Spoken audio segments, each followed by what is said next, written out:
Hello.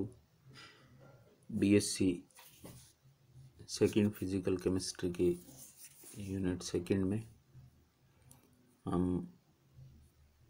प्रारंभ कर रहे हैं नेक्स्ट गिब्स ऊर्जा जी तथा हेल्महोल्ट्ज ऊर्जा ए में ए का ताप, दाब व आयतन के साथ में संबंध अर्थात पीटीवी के साथ में संबंध। हम जानते हैं कि जी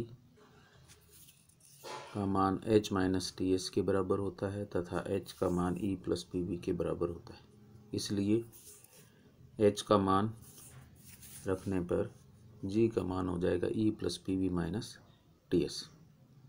पूर्ण अवकलन करने पर समीकरण 1 का पूर्ण अवकलन करने पर हम प्राप्त करते हैं D G equal to D E plus P D V plus P D P minus T D S minus S D T. इसमें ऊष्मागतिकी के प्रथम व द्वितीय नियम से जैसा कि हम पढ़ चुके हैं, डेल क्यू का मान del E plus P D V ऊष्मागतिकी के प्रथम नियम या एफ एल ओ टी से, और del Q equal to T D S ऊष्मागतिकी के द्वितीय नियम या एस एल ओ टी से ये मान रखने पर प्राप्त होता है T D S equal to, दोनों को सम्मिलित करने पर T D S equal to D E plus P D V प्राप्त होता है, जिसको दिया गया समीकरण नंबर 3। समीकरण नंबर 3 का मान समीकरण 2 में रख दिया जाए, D E plus P D V की जगह टी डी एस, तो समीकरण में 2 टी डी एस, एक का चिन्ह प्लस एक में माइनस है तो आपस में कट जाएंगे और शेष बचेगा V D P minus S D T अर्थात गिब्स ऊर्जा परिवर्तन V D P minus S D T के तुल्य होता है, जहाँ हम इसी समीकरण को दो भिन्न परिस्थितियों पर प्रदर्शित कर सकते हैं। पहला है स्थिर ताप पर डी टी का मान 0 होता है, इसलिए डी जी बराबर हो जाएगा वी डी पी, या हम इसको पुनर्व्यवस्थित कर लिख सकते हैं del G upon del P at constant temperature equal to हो जाएगा वी, समीकरण नंबर 5। इसी तरीके से यदि स्थिर दाब की परिस्थितियों में लिया जाए तो D G equal to minus S D T समीकरण 4 से, अतः इसे लिखा जा सकता है del G upon del T at constant pressure equal to minus S, समीकरण नंबर 6। उपयुक्त प्रक्रिया में प्राप्त समीकरण नंबर 4, 5, 6 गिब्स ऊर्जा व गिब्स फलन का ताप, दाब व आयतन के साथ संबंध प्रदर्शित करते हैं। इसी तरीके से हेल्महोल्ट्ज ऊर्जा के रूप में, जहाँ हेल्महोल्ट्ज ऊर्जा ए का मान ई माइनस टी एस के बराबर होता है, पूर्ण अवकलन कर दिया जाए तो समीकरण 2 प्राप्त होती है, और समीकरण 2 में पी डी वी को एक बार जोड़े और एक बार घटा दे तो समीकरण नंबर 4 प्राप्त होती है। यहाँ पर पुनः ऊष्मागतिकी के प्रथम व द्वितीय नियम से टी डी एस बराबर हो जाएगा D E plus P D V, और यहाँ पर D E plus P D V का मान समीकरण 3 में रख दिया जाए तो D A equal to T D S minus P D V minus T D S minus S D T बचेगा। यहाँ पर टी डी एस के चिन्ह एक बार प्लस और माइनस में है, आपस में कट जाएंगे और अंत में डी ए अर्थात हेल्महोल्ट्ज परिवर्तन का मान minus P D V minus S D T के तुल्य प्राप्त होगा। इसे भी दो भिन्न परिस्थितियों में प्रदर्शित किया जाए। पहला स्थिर ताप पर डी टी 0 होगा, इसलिए डी ए का मान माइनस पी डी वी के बराबर प्राप्त होगा, या इसे हम पुनर्व्यवस्थित करके del A upon del V at constant temperature को माइनस पी के रूप में भी प्रदर्शित कर सकते हैं, समीकरण नंबर 6। इसी तरीके से स्थिर आयतन पर, स्थिर आयतन की परिस्थिति में डी वी 0 हो जाएगा और हमें प्राप्त होगा D A equal to minus S D T. पुनर्व्यवस्थित करें del A upon del T at constant volume equal to minus S. यहाँ पर समीकरण नंबर 5, 6, 7 तीनों ही गिब्स ऊर्जा फलन की ताप आयतन के साथ या दाब के साथ निर्भरता प्रदर्शित करते हैं। हेल्महोल्ट्ज परिवर्तन के रूप में गिब्स हेल्महोल्ट्ज समीकरण व्युत्पन्न कीजिए। ये प्रश्न है। हेल्महोल्ट्ज परिवर्तन के रूप में गिब्स हेल्महोल्ट्ज समीकरण व्युत्पन्न कीजिए। यह समीकरण हम पहले गिब्स परिवर्तन के रूप में गिब्स हेल्महोल्ट्ज समीकरण व्युत्पन्न कर चुके हैं, जहां ए की जगह जी, ई की जगह एच दिया गया था और उसका पूर्ण व्युत्पन्न हम पीछे पढ़ चुके हैं। आप इस प्रश्न को एक बार अपने कॉपी में करके दोबारा चेक करें कि हेल्महोल्ट्ज परिवर्तन के रूप में भी गिब्स हेल्महोल्ट्ज समीकरण व्युत्पन्न की जा सकती है या लिखी जा सकती है। नेक्स्ट है ऊष्मागतिकी का तृतीय नियम। ऊष्मागतिकी के तृतीय नियम की बात कर रहे हैं, जिसको शॉर्ट में TLOT, third law of thermodynamic के रूप में लिखा गया है। ऊष्मागतिकी के तृतीय नियम में वास्तविक और शुद्ध क्रिस्टलीय ठोस पदार्थ की 0 केल्विन ताप पर एंट्रोपी हमेशा शून्य होती है। महत्वपूर्ण नियम है और ये परिशुद्ध एंट्रोपी का निर्धारण करने में इस नियम का उपयोग किया जाता है। तो आप ध्यान रखना, परिशुद्ध एंट्रोपी ज्ञात करने के लिए या परम एंट्रोपी का निर्धारण करने के लिए ये समीकरण काम में आती है। और इसको हम सूक्ष्म रूप में प्रदर्शित कर सकते हैं कि वास्तविक और शुद्ध क्रिस्टलीय ठोस पदार्थ की 0 केल्विन पर एंट्रोपी हमेशा शून्य होती है। शर्त ध्यान रखना, पदार्थ वास्तविक हो और शुद्ध हो, क्रिस्टलीय प्रकृति का हो, तो हम 0 केल्विन पर उसकी एंट्रोपी शून्य मानते हैं। T यदि 0 केल्विन है तो S का मान शून्य होगा। इसी को हम ऊष्मागतिकी का तृतीय नियम कहते हैं। ऊष्मागतिकी के तृतीय नियम द्वारा परम एंट्रोपी का निर्धारण किया जाता है। इसको हम पहले व्युत्पन्न कर चुके हैं। ST अर्थात स्थिर ताप पर एंट्रोपी का मान 2.303 NCP log T के बराबर होता है। उदाहरण, सभी त्रुटि रहित, महत्वपूर्ण है ये जरूर ध्यान रखना, सभी त्रुटि रहित शुद्ध धातुएं, त्रुटि रहित आयनिक क्रिस्टलीय ठोस, इनकी 0 केल्विन पर एंट्रोपी का मान शून्य होता है। यदि प्रश्न में केवल ऊष्मागतिकी के तृतीय नियम को 1 नंबर के प्रश्न में पूछा जाता है तो आपको उसकी परिभाषा, प्रकृति तथा एंट्रोपी परिवर्तन ताप के साथ में और उदाहरण देकर इसको प्रदर्शित करना है। 1 नंबर के प्रश्न में यहाँ तक लिखा जाता है।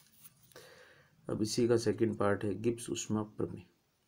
0 केल्विन ताप पर अभिक्रिया ऊष्मा गिब्स ऊर्जा परिवर्तन या उपयोगी ऊर्जा के बराबर होती है। ये हम पहले ले चुके हैं। 0 केल्विन ताप पर अभिक्रिया ऊष्मा गिब्स ऊर्जा परिवर्तन या उपयोगी ऊर्जा के बराबर होती है तो 0 केल्विन पर TdS बराबर 0 हो जाता है। उपयोगी ऊर्जा को हम डेल्टा G के रूप में प्रदर्शित करते हैं और अभिक्रिया ऊष्मा को डेल्टा H से, अर्थात 0 केल्विन ताप पर डेल्टा G डेल्टा H के बराबर होगा।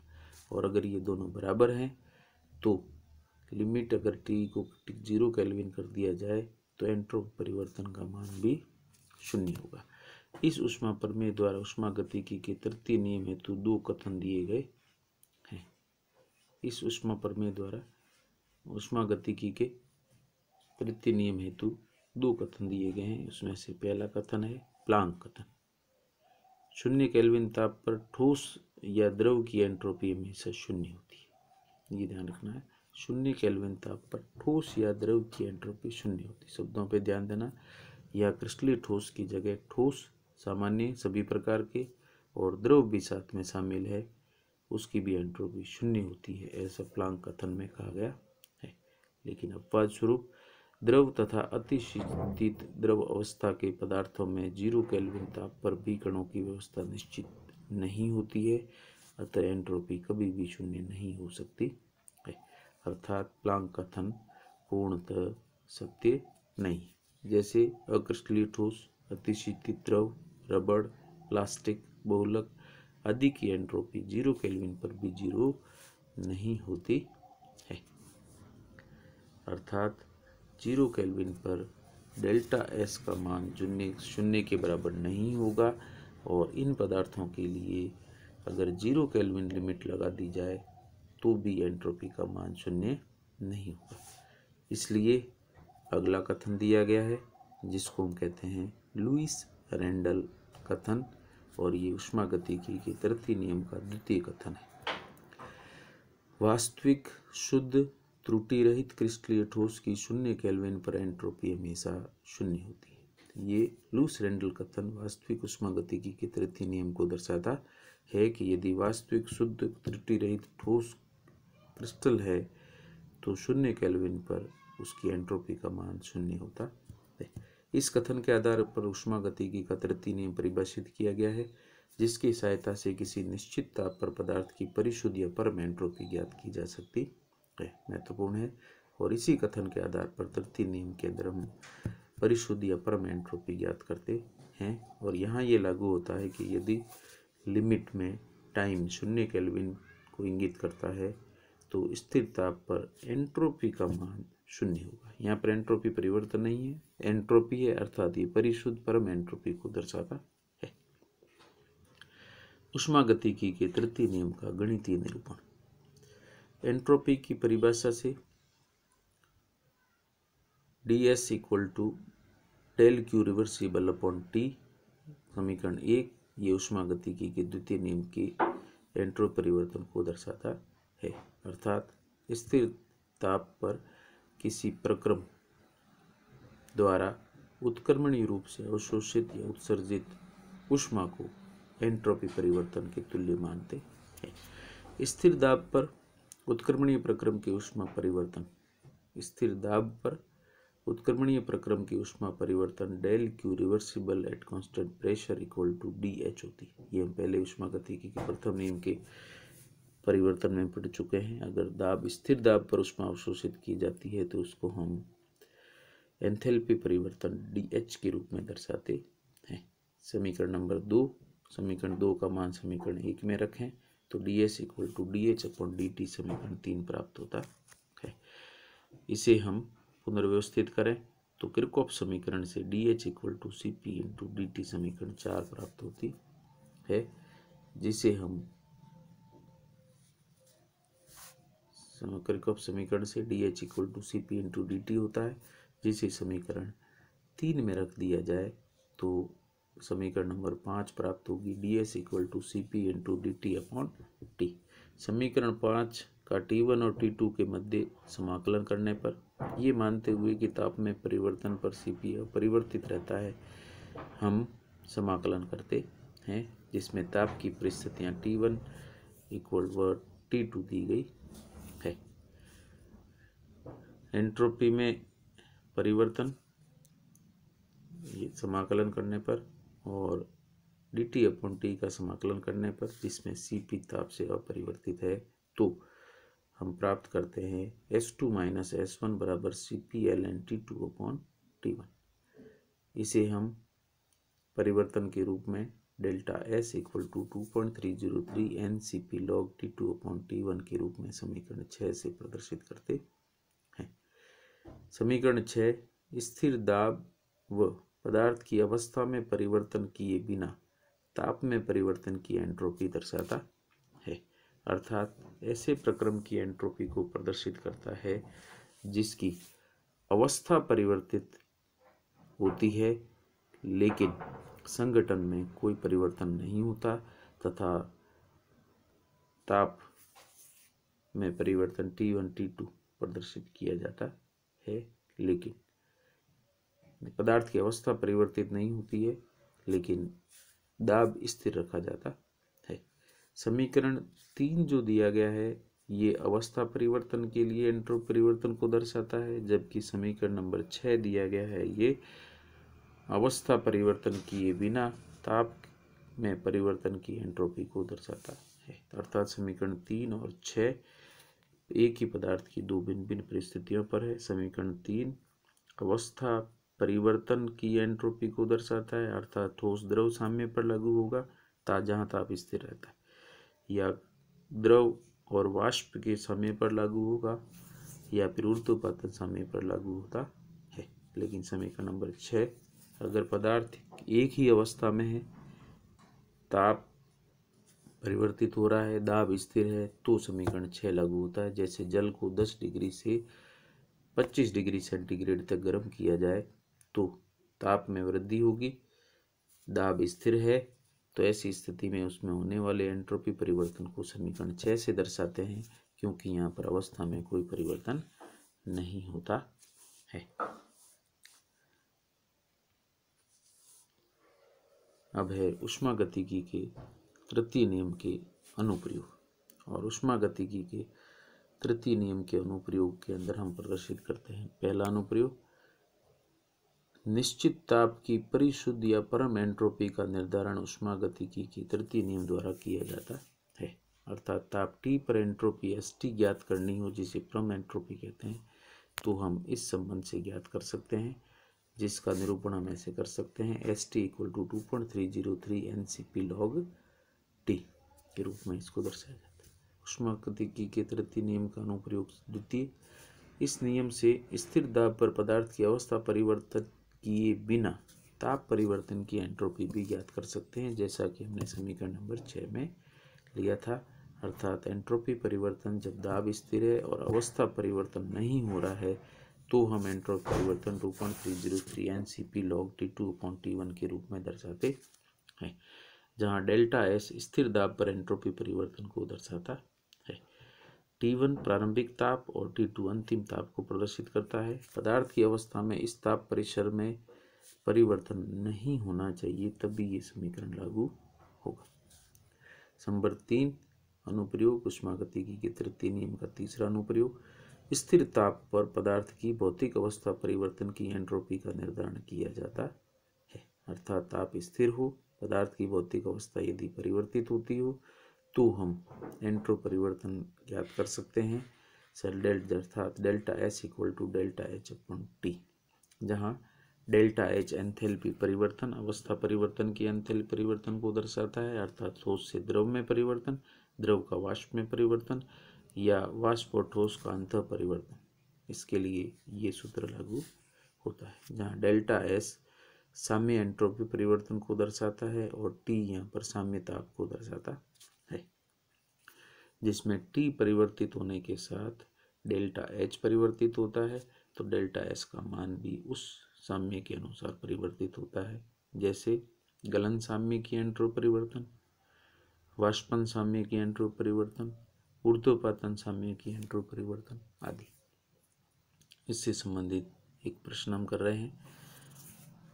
यदि प्रश्न में दिया गया है कि 0 डिग्री सेंटीग्रेड से 110 डिग्री सेंटीग्रेड तक जल को गर्म करने पर होने वाले एंट्रोपी परिवर्तन की गणना कीजिए। अर्थात 0 डिग्री सेंटीग्रेड से जल को यदि 110 डिग्री सेंटीग्रेड तक गर्म किया जाए तो एंट्रोपी परिवर्तन कितनी होगी, कैलकुलेट करिए। तो हम जानते हैं कि 0 डिग्री सेंटीग्रेड पर 1 वायुमंडलीय दाब पर H2O द्रवावस्था में रहता है। फिर H2O को 0 से 100 डिग्री सेंटीग्रेड तक परिवर्तित करने पर या गर्म करने पर एंट्रोपी परिवर्तन डेल्टा S1, चूंकि यहाँ पर अवस्था द्रव से द्रव ही है, केवल ताप परिवर्तित हो रहा है, तो समीकरण 6 की सहायता से हम डेल्टा S1 ज्ञात करते हैं। लेकिन 100 डिग्री सेंटीग्रेड पर द्रव H2O को जब गर्म किया जाता है तो यह वाष्प में परिवर्तित होता है, लेकिन ताप में कोई परिवर्तन नहीं होता। अर्थात स्थिर ताप पर अवस्था परिवर्तन की एंट्रोपी डेल्टा S2 समीकरण 3 से ज्ञात की जाती है। पुनः 100 डिग्री सेंटीग्रेड पर जल पूर्णतः वाष्प में परिवर्तित हो जाएगा, और इस वाष्प या गैस को यदि पुनः गर्म किया जाए तो उसकी अवस्था वाष्प ही रहेगी, लेकिन ताप परिवर्तित होकर 110 डिग्री सेंटीग्रेड हो जाता है। अर्थात इस पूरे प्रक्रम में 3 एंट्रोपी दी गई है, डेल्टा S1, डेल्टा S2 और डेल्टा S3। तो आपको एग्जाम में जरूर ध्यान रखना है कि दिए गए पदार्थ की अवस्था कब परिवर्तित होगी और कब नहीं होगी, कौन सी अवस्था रहेगी, ये सारी प्रक्रियाएं ध्यान में रखते हुए प्रश्न को हल किया जाता है। सामान्यतः जल से संबंधित प्रश्न दिया जाता है और अन्य कोई पदार्थ दिया जाए तो उसका गलन ताप या वाष्पन ताप दिया होगा, जिससे हम पहचान कर सकते हैं कि पदार्थ की अवस्था किस ताप पर परिवर्तित होती है। अतः इस प्रक्रम की कुल एंट्रोपी को हम डेल्टा एस इक्वल टू तीनों एंट्रोपियों के योग के बराबर ज्ञात करते हैं, जिसमें डेल्टा S1 अवस्था परिवर्तन रहित एंट्रोपी परिवर्तन, जिसमें T1 आपको 10 डिग्री सेंटीग्रेड दिया है, केल्विन में बदल देंगे, T2 100 दिया है, केल्विन में बदल देंगे और Cp प्रश्न में दे रखा होगा, यहाँ नहीं दिया हुआ है, लेकिन जो भी दिया गया उसका मान हम यहाँ पे रख सकते हैं। दूसरा डेल्टा S2, ये डेल्टा HV/TB के रूप में, जहाँ पर TB जल का क्वथनांक है जो कि 100 डिग्री सेंटीग्रेड दिया गया है, ये याद रखना है। डेल्टा HV ये मोलर वाष्पन एंथैल्पी है, ये भी आपको प्रश्न में दे रखी होगी।